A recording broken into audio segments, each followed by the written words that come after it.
जय हिंद दोस्तों, आज की वीडियो में हम पावर पॉइंट में रिहर्स टाइमिंग का यूज़ करना सीखेंगे। किस तरह से हम पावर पॉइंट के अंतर्गत रिहर्स टाइमिंग का यूज़ कर सकते हैं। तो अभी इसे हम देखिए, यहाँ पे रिहर्स टाइमिंग हमको मिलता है स्लाइड शो के अंतर्गत, और यहाँ पे देखेंगे ये है विकल्प रिहर्स टाइमिंग। इसका प्रयोग किया जाता है रिहर्सल करने के लिए।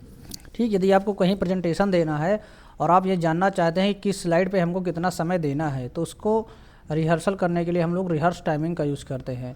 जब आप इस पर क्लिक करेंगे तो देखेंगे स्लाइड चल जाएगी, और ऊपर यहाँ पे कॉर्नर में जैसे ही स्लाइड ओपन हो जाएगी, आप माउस जैसे ही क्लिक करेंगे, समय देखिए यहाँ पे चालू हो जाएगा, है ना। जितना समय आप जिस स्लाइड पर देंगे, यहाँ पे वो समय काउंट होना चालू हो जाएगा। देखिए अभी यहाँ पे सेकंड चल रहा है, 5 सेकंड टोटल हो चुके हैं, 4 सेकंड इस स्लाइड में बीत चुके हैं।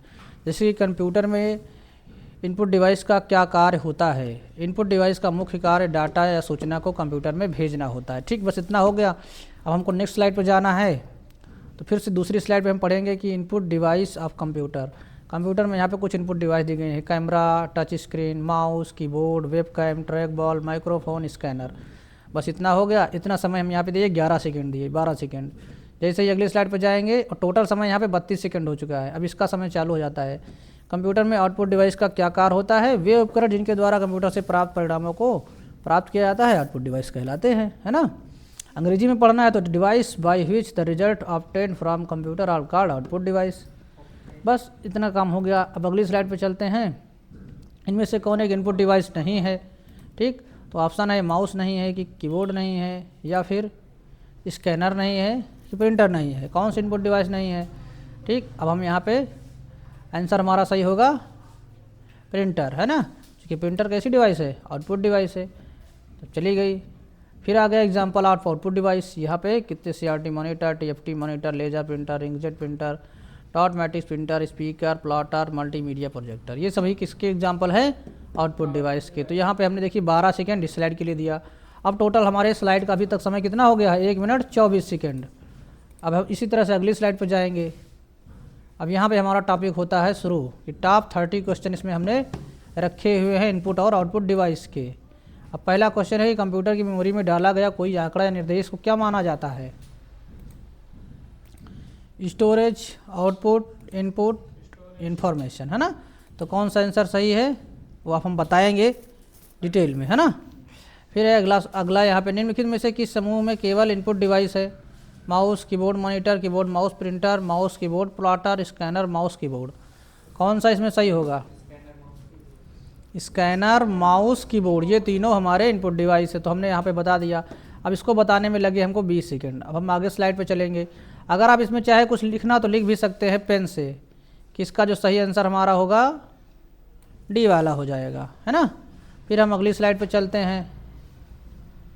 ठीक, इनपुट डिवाइस इसके अंदर अब ये इसी स्लाइड के अंदर काउंट किया जा रहा है। 36 सेकेंड हो चुका है। इनपुट डिवाइस कीबोर्ड है, माउस है, जॉयस्टिक है, स्कैनर है, वेब कैमरा है और माइक्रोफोन है। ठीक है, चलते हैं हम नेक्स्ट स्लाइड पे। अब देखेंगे अब अगला जो समय यहाँ पे आ रहा है वो नेक्स्ट स्लाइड का है। इनमें से कौन इनपुट डिवाइस नहीं है। तो कौन सी नहीं है। अब हम यहाँ से हम नेक्स्ट करेंगे तो अगला यहाँ पे एनिमेशन आएगा, या फिर इस पेन को यहाँ से हम बंद कर देंगे, है ना। अब जब क्लिक करेंगे तो भी आएगा। ठीक, एक स्लाइड हम और चेक करेंगे, इसके बाद इसको क्लोज करते हैं, नहीं तो इसमें बहुत सारी स्लाइडें हैं। ठीक, अब ये लास्ट क्वेश्चन हमारा है। मान लेते हैं सबसे ज़्यादा प्रयोग में आने वाली पॉइंटिंग इनपुट डिवाइस कौन सी है। Track ball, touch pad, touch screen या फिर माउस। इसका जो सही आंसर होगा माउस होगा, है ना। ठीक है, अब हम इसको देखिए इसमें कितना सेकंड लगा, 17 सेकंड लग चुका है। अब इसको यहाँ से हम क्लोज करते हैं। इस क्लोज बटन पर क्लिक करेंगे। ठीक, पूछ रहा है कि want to keep ink notation, आपने जो इंक से लिखा है उसको रखना चाहते हो, तो हम कीप पर क्लिक कर देंगे अगर रखना चाहते हैं। फिर पूछ रहा है कि क्या टोटल टाइम आपकी जो स्लाइड का हुआ है 3 मिनट 20 सेकेंड है, क्या इसे आप सेव करना चाहते हैं, तो हम यस कर देंगे। ठीक, अब हम चेक करेंगे इसको कहाँ से कितना समय हमने दिया है। वो कैसे चेक होगा, तो उसके लिए हम जाएंगे व्यू टैब पे, और यहाँ से स्लाइड सॉर्टर व्यू पे जाएंगे। तो अब देखेंगे यहाँ पे 2 सेकेंड दिया गया है, 17 सेकेंड दिया गया है, 14 सेकेंड है, 18 सेकेंड है, 17 सेकेंड है, 18 second, 8 second, 12 second, 46 second, 22 second, 25 second. यहाँ तक हमने किया था ना, टोटल 11 स्लाइड हमने की है। 11 स्लाइड में यहाँ समय दिखा रहा है, बाकी के स्लाइड में समय नहीं दिखा रहा है। अगर इन स्लाइड, अब हम इस एनिमेशन को चालू करते हैं अगर यहाँ पे इस स्लाइड शो को, तो देखेंगे उसी हिसाब से आपको कुछ नहीं करना है, माउस भी नहीं टच करना है, ऑटोमेटिक उसी समय पे ये चलता रहेगा, है ना। ये देखिए 3 मिनट का समय लगाया था हमने रिकॉर्ड करने में इसको। अब ये 3 मिनट में जितनी स्लाइड हमने यूज की हैं वो ऑटोमेटिक उसी हिसाब से आती रहेंगी। अब आपको उतनी देर में बताना है कि कंप्यूटर में इनपुट डिवाइस का कार्य क्या होता है। इनपुट डिवाइस का मुख्य कार्य डाटा या सूचना को कंप्यूटर में भेजना होता है। जैसे ही आप इसको बताएंगे उतनी देर के बाद ये स्लाइड ऑटोमेटिक हट के दूसरी स्लाइड आ जाएगी, है ना। अब इसमें अगर और कोई समय हम दिए होंगे तो देखिए हट गई। फिर उसके बाद हमने कुछ समय लगाया इसको पढ़ने में। Camera, scanner, microphone, touch screen, joystick, keyboard, mouse, webcam, trackball, microphone, ये सभी क्या हैं, इनपुट डिवाइस है कंप्यूटर की, है ना। जितनी देर में हम इसको बताएंगे, जितनी देर में हम पढ़ के रिहर्सल करे रहेंगे, उसी हिसाब से देखिए जैसे हमारा समय खत्म होगा स्लाइड हट जाएंगे। हमको कुछ नहीं करना है। फिर कंप्यूटर में आउटपुट डिवाइस का क्या कार्य होता है, वे उपकरण जिनके द्वारा कंप्यूटर से प्राप्त परिणामों को प्राप्त किया जाता है आउटपुट डिवाइस कहलाते हैं। इसको हमने इंग्लिश में भी पढ़ा था, तो उससे उतना समय भी बचा हुआ है। The device by which the result obtain from the computer are called output device. ठीक, जैसे ही हमारा समय पूरा होगा ये स्लाइड भी हट जाएगी। समझ रहे हैं। इसको 1-2 बार हम रिहर्सल करेंगे कि इतना समय जितना हम बोलेंगे उसी समय तक स्लाइड रहे, उसके बाद स्लाइड चली जाए, है ना। इनमें से कौन इनपुट डिवाइस नहीं है, माउस, कीबोर्ड, स्कैनर, प्रिंटर। तो प्रिंटर इसमें इनपुट डिवाइस नहीं है। ये देखिए चला गया, इसको हमने जल्दी से कवर किया था। ठीक, तो इसी तरह से ये, अब इसको हम यहाँ से एस्केप बटन दबा के रोक देते हैं। ठीक, अभी यहाँ तक हम लोग गए थे, कहाँ तक पहुँचा, अभी बहुत सारी स्लाइडें हैं, समय हमारी काफ़ी जाएगा, इस वजह से हम इसको यहीं पे रोकते हैं। अब दोस्तों मान लो आपने इसमें टाइम लगा दिया है, लेकिन आप चाहते हैं कि हमको बिना टाइम के इसको यूज़ करना है, तो यहाँ पे जो यूज टाइमिंग दिखा रहा है इसको हम हटा देंगे।